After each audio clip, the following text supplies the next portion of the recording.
उन्हें घर में निकलने नहीं दिया जाता था। तो मैं उन महिलाओं पे दो शब्द ये कहूंगी कि आज वह दौर नहीं रहा है। उन्हें दबा दिया जाता था, लेकिन अब तो महिलाएं खुद नहीं दबती हैं, निकल के बाहर आ जाती हैं।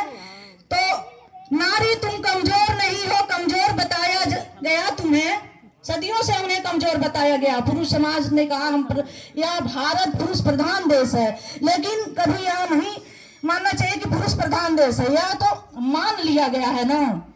अगर पुरुष प्रधान देश होता तो हम शिव पार्वती नहीं कहा जाता, राम सीता नहीं कहा जाता, राधा कृष्ण नहीं कहा जाता। क्या यही हमारा है ना शुरू से लेकर।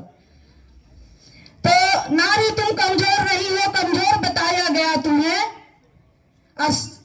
तुम रिश्तों के हद में रहोगी, यही बताया गया तुम्हें। ना पिता घर हक मिलता है, ना पति घर हिस्सेदारी, और सिर्फ तुम अपना फर्ज निभाओ, यही बताया गया तुम्हें।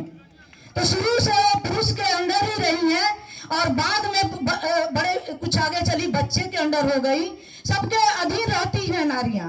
बच्चे कहेंगे वहां मत जाओ, पुरुष कहते हैं, पति कहते हैं वहां मत जाओ।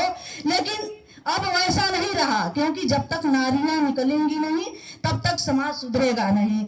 और नारी और पुरुष का एक साथ चलने से ही सृष्टि चलती है।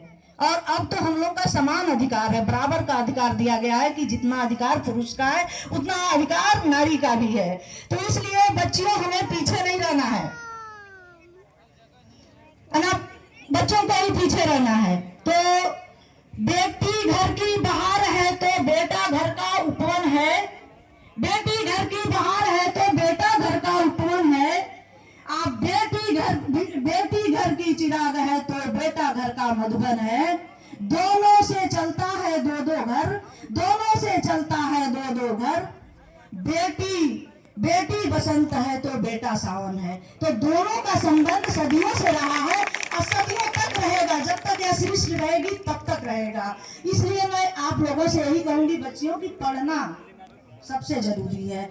सावित्री बाई फूले जिन्हें शिक्षा की देवी कहा जाता, सर्वप्रथम उन्होंने कितना अपने ऊपर अत्याचार झेला, तब जाके वह शिक्षा को आगे ले पाई।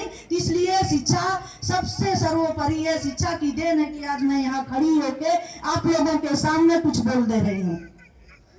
तो यह चीज है शिक्षा। जो अगर ये संविधान शिक्षा नहीं होता तो भीमराव अंबेडकर जी संविधान नहीं रचे होते, और उसमें शिक्षित नहीं होते तो रत्नप्पा कुमार जी भी नहीं होते।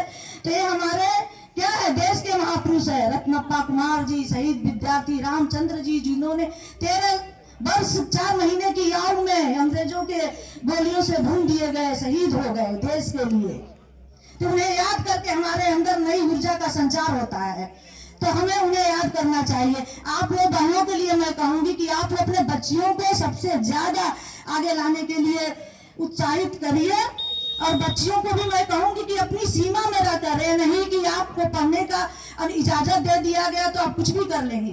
शिक्षा एक ऐसा यह है कि सारे संस्कारों को देता है शिक्षा। तो संस्कारों में रहकर, अपनी हद में रहकर, तब जाकर शिक्षा का आगे बढ़ने का हमें मौका मिलता है। तो हम वक्त के मुसाफिर, चलना ही जिंदगी है। हम वक्त के मुसाफिर, चलना ही जिंदगी है। हम यूं न हार माने, जीना ही बंदगी है। हर दौर से गुजरकर संभालना है खुद को, हर दौर से गुजरकर संभालना है खुद को। मिलती नहीं दोबारा, यह अनमोल जिंदगी है, यह अनमोल जिंदगी है।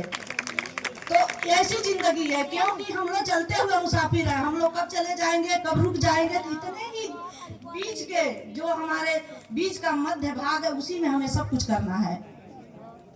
तो इसके आगे मैं यह कहूंगी कि कभी